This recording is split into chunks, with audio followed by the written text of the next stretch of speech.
Data का मुख्य रूप से उपयोग किस लिए किया जाता है? ए मनोरंजन के लिए, बी तथ्य और संख्याएं एकत्रित करना, खाना पकाना, उपरोक्त में से कोई नहीं। बी आंसर होगा तथ्य और संख्याएं एकत्रित करना। निम्न में से कौन सा डेटा का दृश्य निरूपण है? चित्रलेख, सूची, अनुच्छेद, उपरोक्त सभी। इसमें ए आंसर होगा चित्रलेख। दंड आलेख क्या दर्शाता है? संख्या का मान, गुणात्मक आंकड़े, पाठ्य सूचना, उपरोक्त में से कोई नहीं। ए आंसर होगा संख्यात्मक मान। एक चित्रलेख में प्रत्येक चित्र निम्न का प्रतिनिधित्व कर सकता है। केवल एक वस्तु, अनेक वस्तुएं, केवल आंकड़े, बिंदु, उपरोक्त में से कोई नहीं। इसका आंसर बी होगा अनेक वस्तुएं। इन्फोग्राफिक्स का मुख्य कार्य क्या है?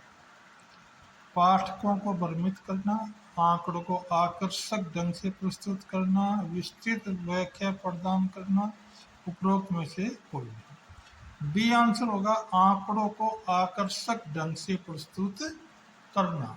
भैया ने अपने सहपाठियों के पसंदीदा फलों के बारे में आंकड़े एकत्रित किए।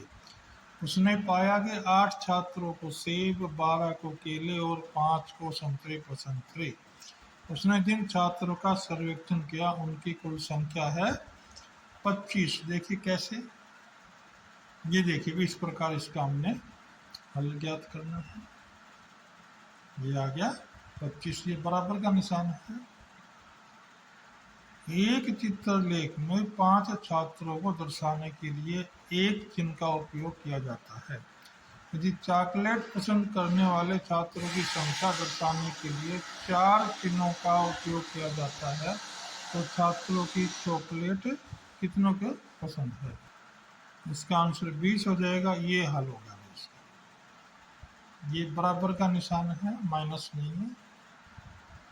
एक दंड आलेख में कक्षा 5 के अनुपस्थित छात्रों की संख्या दर्शाने वाला दंड कक्षा 3 के दंड की अपेक्षा ऊंचाई का दुगना है। यदि कक्षा 3 में 4 छात्र अनुपस्थित हैं तो कक्षा 5 में छात्र अनुपस्थित होंगे 8।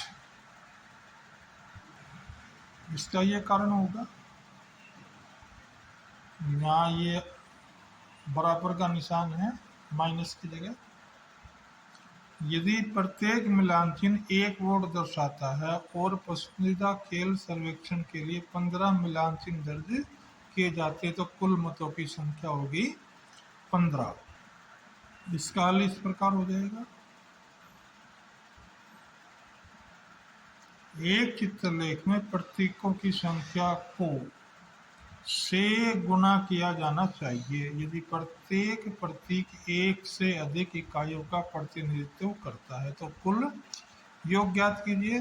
पैमाना और प्रतीकों की आपस में गुना होगी। ये इसका आंसर हो जाएगा। एक दंड आलेख में केवल ऊर्ध्वाधर दंड हो सकते हैं। गलत। दंड आलेख में जो दर्शाया जा रहा है उसके आधार पर ऊर्ध्वाधर या क्षैतिज दंड हो सकते हैं।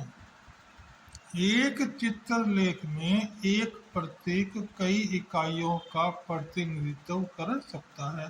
सही है, ये हम इसका आंसर देंगे इसके बाद। क्यों सही है?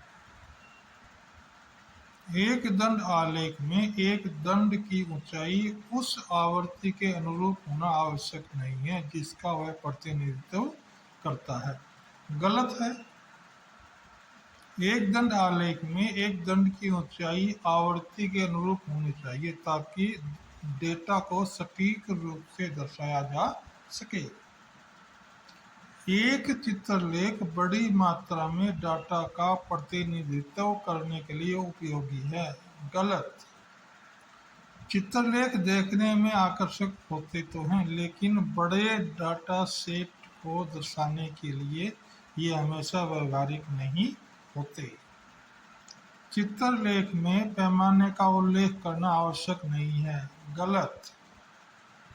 चित्रलेख में पैमाने का उल्लेख आवश्यक होना चाहिए ताकि स्पष्ट रूप से दिखाया जा सके कि प्रत्येक प्रतीक क्या दर्शाता है।